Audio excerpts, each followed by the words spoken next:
পূর্বাঞ্চল প্রতিদিনে এই মুহূর্তে কয়েকটি সংবাদ নিয়ে আপনাদের সাথে রয়েছি আমি শবনম। বিস্তারিত সংবাদের আগে প্রথমে দেখে নেব হেডলাইন্স। শিলচর টিকল বস্তিতে অগ্নিকাণ্ড, অল্পের জন্য রক্ষা পেল বসতঘর।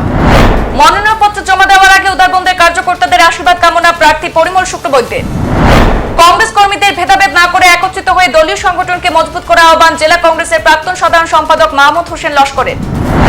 গুয়াহাটি বিশ্ববিদ্যালয়ে আশু এবং এনএসইউআইয়ের গুন্ডামির বিরুদ্ধে শিলচরে ধর্ণা প্রদর্শন এবিভিপি। 6 চাকার গ্যাস বোঝাই লরিতে আচমকা জ্বলে উঠল আগুন। ধলাই বিজেপি নির্বাচনী কার্যালয়ের উদ্বোধন। শিলচর ব্লাড ব্যাংকের নাম বদলে হলো ব্লাড সেন্টার, জানালেন মেডিকেল কলেজের অধ্যক্ষ। কাছাড় জেলা স্বাস্থ্য সমিতির উদ্যোগে আশা সম্মেলন ধলাইয়ে।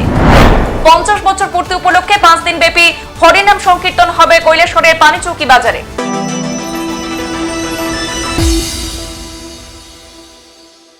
শিলচর টিকল বস্তিতে অগ্নিকাণ্ড, অল্পের জন্য রক্ষা পেল বসতঘর। শিলচর টিকল বস্তির বাসিন্দা মণিদীপ নাথের ঘরে হঠাৎ আগুন লেগে যায়। দমকল বাহিনীকে অগ্নিকাণ্ডের খবর দিলে অগ্নি নির্বাপক বাহিনী এসে আগুন নিয়ন্ত্রণে আনতে সক্ষম হয়। তড়িঘড়ি আগুন নিভিয়ে ফেলায় খুব বেশি ক্ষতি হয়নি, তবে একটি এলসিডি টিভি এবং একটি ওয়াইফাই ক্ষতিগ্রস্ত হয়েছে বলে জানিয়েছেন বাড়ির মালিক। আগুন লাগার কারণ জানা যায়নি, তবে ধারণা করা হচ্ছে বিদ্যুতের শর্ট সার্কিট থেকে আগুন লাগতে পারে।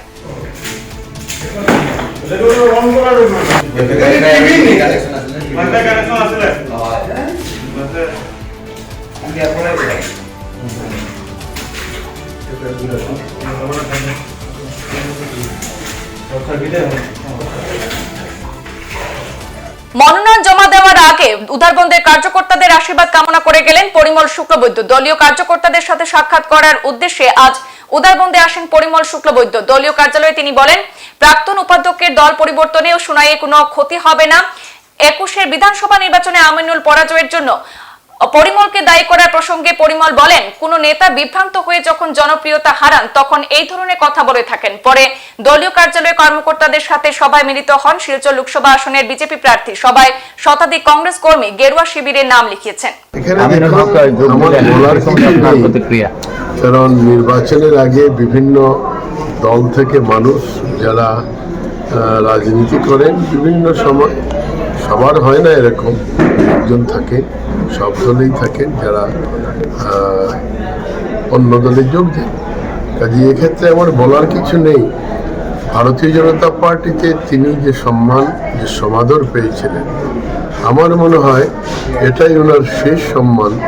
আর মনে হয় ভারতবর্ষে এমন কোনো রাজনৈতিক দল নেই যে দলে তিনি যোগদান করলে পরে এই সম্মান যেটা পেয়েছিলেন আবার পুনরুদ্ধার করতে পারে। শুনাই কি আপনার ক্ষতি হবে না? এর জন্য আমার কোনো জায়গায় ক্ষতি হবে না।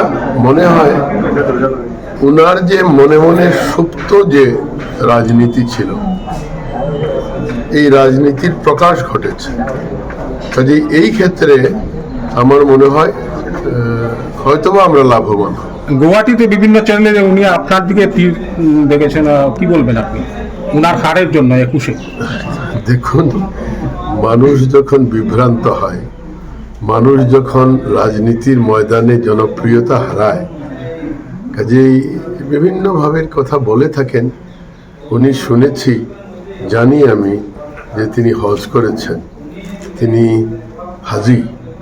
কাজেই ওনার আল্লাহকে স্মরণ করে যদি এই কথাগুলো বলেন তাহলে ভালো লাগবে। আমিনুল হক লস্কর কংগ্রেসে যোগদান করায় কংগ্রেস দল আরো শক্তিশালী হবে বলে আশা প্রকাশ করলেন আমিনুল হকের সমর্থকরা। শিলচর জেলা কংগ্রেসের প্রাক্তন সাধারণ সম্পাদক মাহমুদ হোসেন লস্কর মাখন জানান, সোনার তৃণমূল স্তরে কংগ্রেস কর্মীদের আহ্বানে সাড়া দিয়ে আমিনুল হক লস্কর কংগ্রেসে যোগদান করেছেন। এটি সময় উপযোগী পদক্ষেপ বলে মন্তব্য করেন তিনি। আমিনুল হকের যোগদানে একাংশ কংগ্রেস কর্মীদের মধ্যে যে বিরূপ প্রতিক্রিয়া দেখা দিয়েছে, এই প্রসঙ্গে মাহমুদ বলেন, কোন কংগ্রেস কর্মী যাতে ভেদাভেদ না করে একত্রিতভাবে দলীয় সংগঠনকে মজবুত করতে কাজ করেন, এই আহ্বান জানান তিনি আরো বলেন, আগামী রবিবার আমিনুল হক লস্কর গুয়াহাটি থেকে শিলচরে ফিরবেন। ওই দিন সকাল 10:30টায় কুম্ভীরগ্রাম বিমানবন্দরে পৌঁছার জন্য সকল কংগ্রেস কর্মী সমর্থকদের আহ্বান জানান মাহমুদ হোসেন। প্রাক্তন বিধায়ক আমিনুল হক লস্কর গতকালকে গুয়াহাটিতে রাজীব ভবনে যে কংগ্রেস দলে যে যোগ দিয়েছেন, মূলত সোনাই তৃণমূল স্তরের কংগ্রেস কর্মীদের ডাকে সাড়া দিয়ে উনি রাজ্য এবং কেন্দ্রীয় নেতৃত্বের উপস্থিতিতে প্রায় 2 শতাধিক সমর্থকদের নিয়ে উনি গতকালকে কংগ্রেস দলে যোগদান করেছেন। উনার কংগ্রেস দলে এই যোগদান আমরা সঠিক এবং সময় উপযোগী বলে আমরা মনে করি। বর্তমানে রাজ্য তথা কাছাড় জেলা ইভেন সোনাই সমষ্টিতে কংগ্রেস দলের যে অবস্থান, আমি মনে করি আমিনুল হক লস্করের এই যোগদানে কংগ্রেস দল আরও শক্তিশালী হয়ে উঠবে। হ্যাঁ, এবং ওনার দলে যোগদান করার কারণে বিশেষ করে সোনাই তৃণমূল স্তরের কংগ্রেস কর্মীরা অত্যন্ত আনন্দ ব্যক্ত করছেন এবং ওনারা আশা করছেন আমিনুল হকের মাধ্যমে আগামী দিনে গোটা বরাক উপত্যকায় কংগ্রেসের একটা নেতৃত্ব গড়ে উঠবে। গত 18 মার্চ গৌহাটি বিশ্ববিদ্যালয়ে ছাত্র সংগঠন এবিপিপির আসাম শাখার উদ্যোগে আয়োজিত ছাত্র নেতা সম্মেলনে আশু এবং এনএসইউআই এর সদস্যরা ঢুকে এক অশান্তির পরিবেশ গড়ে তুলেছিল। সেখানে তারা গুন্ডাগিরি দেখিয়ে মা কামাখ্যা ও বীর লাচিতের ব্যানার ছিঁড়ে আগুন লাগিয়ে দেয়। এই ঘটনার প্রতিবাদে এবিপিপির কর্মকর্তারা বৃহস্পতিবার কাছাড়ের জেলা শাসক কার্যালয়ে জমায়েত হয়ে ধর্ণা ও বিক্ষোভ প্রদর্শনীর মাধ্যমে অফিস পাড়া এলাকায় আকাশ বাতাস উত্তপ্ত করে তোলেন। ঘটনার সাথে জড়িতদের বিরুদ্ধে কড়া পদক্ষেপ গ্রহণের দাবি জানিয়ে কাছাড়ের জেলা শাসক মারফত আসামের মুখ্যমন্ত্রী এবং রাজ্যপালের উদ্দেশ্যে একটি স্মারকপত্র প্রদান করেন এবিপিপির কার্যকর্তারা। অনেক আমি ডিসহার্টেন হয়ে এই কথাটা বলছি। এই কথাটা এই জিনিসটা অ্যাকচুয়ালি আমাদের দেশে হওয়া উচিত ছিল না, কিন্তু আরেকদিকে আমি গর্বিতও আছি যে কোনো সংগঠন আজকে এটা প্রুভ হয়ে গেছে যে অখিল ভারতীয় বিদ্যার্থী পরিষদই একমাত্র ছাত্র সংগঠন যে ছাত্র সংগঠন দেশের হিতে আর স্টেটের হিতে লড়ে। আমরা আগের থেকেই জানি যে বামপন্থী ছাত্র সংগঠনরা সবসময় আমাদের ন্যাশনাল সিম্বলস, আমাদের ন্যাশনাল হিরোজ আর আমাদের সনাতন ধর্মকে অপমান করে এসেছে। এনএসইউআইও সেই জিনিসটাই করতো, কিন্তু একমাত্র বোধহয় আসুই একটা অর্গানাইজেশন ছিল। আমরা যদিও জানতাম যে আসু একটা দালালের অর্গানাইজেশন, কিন্তু আসুই একটা অর্গানাইজেশন হয়তো ছিল যে হয়তো আসামের মানুষের হিতের জন্য কথা বলতো। কিন্তু গৌহাটি ইউনিভার্সিটির পরিসরের মধ্যে কামাখ্যা দেবীর চিত্র জ্বালিয়ে, কামাখ্যা মন্দিরের চিত্র জ্বালিয়ে লাচিত বরফুকন যে অসমের গর্ব, সমস্ত দেশের গর্ব, যে মুঘল সাম্রাজ্যকে আসামে ঢুকতে দেয়নি, সেই লাচিতের ফটো আর মা কামাখ্যার ফটো আসুর গুন্ডারা যখন জ্বালিয়েছে, তখন সেটা আস্তে আসামের সামনে প্রুভ হয়ে গেছে যে আসামের বুকের মধ্যে আর কোনো ছাত্র সংগঠন নেই যে আসামের হিতের জন্য চেষ্টা করে। সবাই নিজের রাজনীতি চমকানোর জন্য আজকে এখানে দাঁড়িয়ে আছে। 6 চাকার গ্যাস বোঝাই লরিতে আচমকা দাউ দাউ করে জ্বলে উঠল আগুন। ঘটনা লংতরাই বিলে মনু থানাধীন 82 মাইল বাজারের অনুকূল ঠাকুরের আশ্রম সংলগ্ন এলাকায়। ওই এলাকায় গ্যাসের গাড়ি থামিয়ে যখন গাড়ি থেকে এলপিজি গ্যাস নামানো হচ্ছিল, তখন হঠাৎ করে আগুন ধরে যায় গাড়িতে। সঙ্গে সঙ্গে স্থানীয়রা খবর দেন কাঞ্চনবাড়ি অগ্নি নির্বাপক দপ্তরে। দমকলের ইঞ্জিন ছুটে এসে স্থানীয় মানুষের সহযোগিতায় আগুন নিয়ন্ত্রণে আনেন। অগ্নিকাণ্ডে গাড়ির সামনের দিক পুরো জ্বলে যায়। এলাকায় ঘটনাকে কেন্দ্র করে মুহূর্তে চাঞ্চল্য ছড়িয়ে পড়ে। ধলাই বিজেপি নির্বাচনী কার্যালয়ের উদ্বোধন। নির্বাচনের দিন ঘোষণা হতে নির্বাচনী প্রচারের জন্য রাজনৈতিক দল নিজেদের কার্যকলাপ শুরু করেছে। ভারতীয় জনতা পার্টির ধলাই সমষ্টি ভিত্তিক নির্বাচন কার্যালয়ের উদ্বোধন করেন বিজেপি জেলা সভাপতি বিমলেন্দ্র রায় এবং সংরক্ষিত শিলচর লোকসভা আসনের প্রার্থী পরিমল শুক্লবৈদ্য। নির্বাচনী কার্যালয় উদ্বোধন উপলক্ষে এক সভা অনুষ্ঠিত হয়। সভায় বক্তব্য রাখতে গিয়ে রাজ্যের মন্ত্রী তথা পরিমল শুক্লবৈদ্য বলেন, দল ওনাকে নির্বাচনে অংশগ্রহণ করতে দায়িত্ব প্রদান করেছে। দলের নির্দেশ অনুসারে তিনি প্রতিদ্বন্দ্বিতায় নেমেছেন। সকলের সহযোগিতায় নির্বাচনে লড়বেন তিনি। প্রধানমন্ত্রী নরেন্দ্র মোদীর নেতৃত্বে দেশের সেবায় নিজেকে নিয়োজিত করবেন তিনি। সকলের আশীর্বাদ এবং সহযোগিতা কামনা করেছেন মন্ত্রী পরিমল। ইতিহাস যদি ভারতীয় জনতা পার্টির পর্যালোচনা করেন, তাহলে জয়যাত্রা যখন আরম্ভ হয়েছে ভারতীয় জনতা পার্টি, ওই সময় থেকে সুখে দুঃখে যন্ত্রণায় বেদনায় বিষাদে সব সময় ভারতীয় জনতা পার্টি ধলাই, আমি আবার বলছি, ভারতীয় জনতা পার্টি ধলাই সর্বাগ্রে তার ভূমিকা প্রতিফলিত করেছে। আমার মনে আছে, আপনাদের অনেকের মনে আছে, বড় আন্দোলন হবে, ধলাইয়ের বিজেপি যাবে, তারপর শুরু হবে, ঝগড়া করতে হবে। কারণ তখনের সময় আপনারা জানেন তো, অত্যাচার আমাদের উপর কিভাবে হয়েছে, অন্ত নেই। এই অন্তহীন অত্যাচার আমরা সহ্য করে আমরা আজকের দিনে শিলচর লোকসভা বলেন বা কাছাড় জেলা বলেন, এই গ্রামাঞ্চল থেকে মানুষ গিয়েছে, ভারতীয় জনতা পার্টির ঝান্ডা হাতে মানুষ গিয়েছে, ভারতীয় জনতা পার্টির পতাকাকে উড্ডীন রাখার জন্য। আমি বলছি না যে অন্যরা করেনি, আমি শুধু এই কথা বলছি, দলের ঝান্ডা কাছাড়ে যারাই ধরেছেন তাদের সঙ্গে ধলাই সহযোগিতা করার জন্যে কখনো পিছিয়ে থাকেন। শিলচর মেডিকেল কলেজে ব্লাড ব্যাংকের নাম বদলে ব্লাড সেন্টার নাম রাখা হয়েছে বলে জানালেন মেডিকেল কলেজের অধ্যক্ষ। তিনি জানান, ব্লাড ব্যাংকের নাম বদলে ব্লাড সেন্টার নাম রাখা হয়েছে কারণ ব্লাড ব্যাংক বাক্যটি এখন আর ব্যবহার করা হয় না, তার জন্য নাম বদলে ব্লাড সেন্টার রাখা হয়েছে। ব্যাংক শব্দটি এমনই যে এটা আর্থিক লেনদেনের কেন্দ্র বোঝায়। ব্লাড ব্যাংক কোনো টাকা উপার্জনের জন্য খোলা হয়নি, রোগীদের সেবা করার জন্য।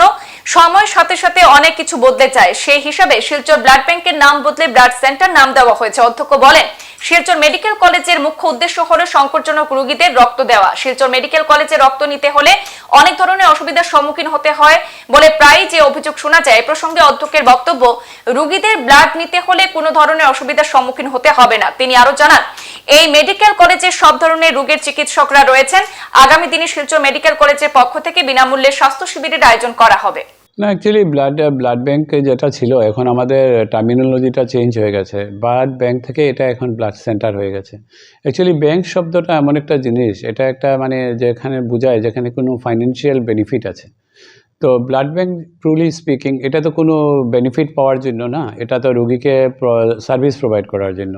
তো সময়ের সাথে অনেক কিছুই চেঞ্জ হয়ে যায়, সেই হিসাবে শিলচর ব্লাড ব্যাংকও এখন চেঞ্জ হয়ে শিলচর ব্লাড সেন্টার হয়ে গেছে। তো মেইন পারপাস যেটা হলো, এটা নিডি পেশেন্টকে ব্লাড দেওয়া, এটাই আমাদের শিলচর মেডিকেল কলেজের মুখ্য উদ্দেশ্য। তো এই উদ্দেশ্যে আমাদের কাছে সম্প্রতি অনেক আসছিল অভিযোগ যে শিলচর মেডিকেল কলেজে ব্লাড নিতে গেলে অনেক ধরনের একটু অসুবিধা সম্মুখীন হতে হয়। যেরকম অনেক সময় কেউ যদি ভলান্টারি ব্লাড দিতে আসে, একটু ওয়েটিং পিরিয়ডটা বেশি হয়ে যায়। কারণ অনেক সময় এই পেশেন্টগুলার অ্যাকচুয়ালি যেটা নিয়ম হলো যে ব্লাড দেওয়ার আগে ব্লাডটা সুস্থ কিনা সেটা দেখে তো আমাদের ব্লাডটা নিতে হবে। তো এই জন্য কিছু টেস্ট আছে, যেরকম হেপাটাইটিস বি, সি, যেরকম আমাদের HIV AIDS বা সিফিলিস বা ম্যালেরিয়া, এইগুলা রুগী মানে যিনি ব্লাড দিতে এসছেন ওনার এইসব রোগ আছে কিনা এগুলা দেখে, এটাকে প্রি ডোনেশন স্ক্রিনিং টেস্ট বলা হয়। তো এইগুলো করতে গেলে অনেক সময় অনেকটা জায়গায় যেতে লাগতো, এই জন্য সময় একটু বেশি লেগে যেত অনেক ক্ষেত্রে। যদি আর পেশেন্টকে একটা লম্বা লাইনে পড়ে যেতে লাগতো, কারণ এর আগে তো রুগী থাকবেন, তো একজন করে করতে করতে টাইমটা একটু বেশি হয়ে যেত। তো এটা সলভ করার জন্য আমরা বর্তমানে একটা পদক্ষেপ নিয়েছি, যেটাকে ওয়ান স্টপ সলিউশন। তো আমরা এটা কনভার্ট করে প্রি ডোনেশন টাইমটাকে আমরা 30 মিনিটের মধ্যে সীমাবদ্ধ করতে চাচ্ছি। তো এই উপলক্ষে আমাদের কয়েকটা রুম আমরা রিনোভেট করে নিচ্ছি, যেখানে ব্লাড সেন্টারের পাশেই আমরা এই টেস্টগুলো করে নিতে পারবো, যাতে রুগী বা যেই আসবে ব্লাড দিতে ওনার যাতে বেশি সময় অপেক্ষা করতে না লাগে। কাছাড় জেলা স্বাস্থ্য সমিতির উদ্যোগে এবং ধলাই খণ্ড প্রাথমিক স্বাস্থ্য কেন্দ্রের ব্যবস্থাপনায় আশা সম্মেলন 2024 অনুষ্ঠিত। এদিনের অনুষ্ঠানে 3 জন বেস্ট আশা কর্মীকে সম্মাননা প্রদান করা হয়। বৃহস্পতিবার ধলাই বাজারের ডক্টর শ্যামাপ্রসাদ মুখার্জি প্রেক্ষাগৃহে এলাকার বিভিন্ন প্রান্তের আশা কর্মীদের নিয়ে আশা সম্মেলন, দিনব্যাপী বিভিন্ন কর্মসূচি এবং সহ সাংস্কৃতিক অনুষ্ঠান অনুষ্ঠিত হয়। দেশাত্মবোধক সঙ্গীত, বাংলা ও হিন্দি সঙ্গীত, ধামাই নৃত্য, বিষ্ণুপ্রিয়া, মণিপুরী নৃত্য, ঝুমুর নৃত্য ইত্যাদি বিভিন্ন নৃত্য পরিবেশন করেন শিল্পীরা। তাছাড়া ধলাই খণ্ড প্রাথমিক স্বাস্থ্য কেন্দ্রের কর্মীদের নিয়ে প্রণব দের নির্দেশনায় কপাল বনে নিজের কর্মে নাটক পরিবেশন করা হয় এই অনুষ্ঠানে। যাদের সঙ্গে যারা আমাদের স্বাস্থ্য বিভাগের সঙ্গে সম্পর্ক করে দেন, অর্থাৎ ব্রিজের কাজ করেন, একবারে অন্তিম পর্যায়ে যারা আছে, যারা স্বাস্থ্য বিভাগের সুবিধা নিতে পারেন না, আর তাদের সঙ্গে যোগাযোগ স্থাপনের একমাত্র মাধ্যম আজকের দিনের এই আশা অনুষ্ঠান। আমাদের শ্রদ্ধা এসডিও মহোদয় বলেছেন যে একমাত্র এই আশা কর্মীরা সামান্যতম অনানে সাম্মানিক পেয়ে ওনারা সমাজের একটা গুরুত্বপূর্ণ কাজ করেছেন, করে যাচ্ছেন গুরুত্বপূর্ণ বিভাগ। ত্রিপুরা রাজ্যের অন্যতম পুরনো বাজার হিসাবে পরিচিত কৈলাসহরের পানিচৌকি বাজারে প্রতি বছরের মতো এবছরও অনুষ্ঠিত হতে যাচ্ছে হরিনাম সংকীর্তন। মূলত কৈলাসহর মার্চেন্ট অ্যাসোসিয়েশনের উদ্যোগে আয়োজিত শ্রী শ্রী তারক ব্রহ্ম হরিনাম মহাযজ্ঞ শ্রী চৈতন্য মহাপ্রভুর আখড়ায় আয়োজিত 40 প্রহর হরিনাম সংকীর্তনের এবছর সুবর্ণ জয়ন্তী বর্ষে পা দিয়েছে। এই 50 বছর পূর্তি উপলক্ষে আয়োজকদের পক্ষ থেকে 5 দিনব্যাপী হরিনাম সংকীর্তনের আয়োজন করা হয়। 24 মার্চ মঙ্গল ঘট স্থাপনের মধ্য দিয়ে অধিবাস কীর্তনের সূচনা হবে রাত 8টায়।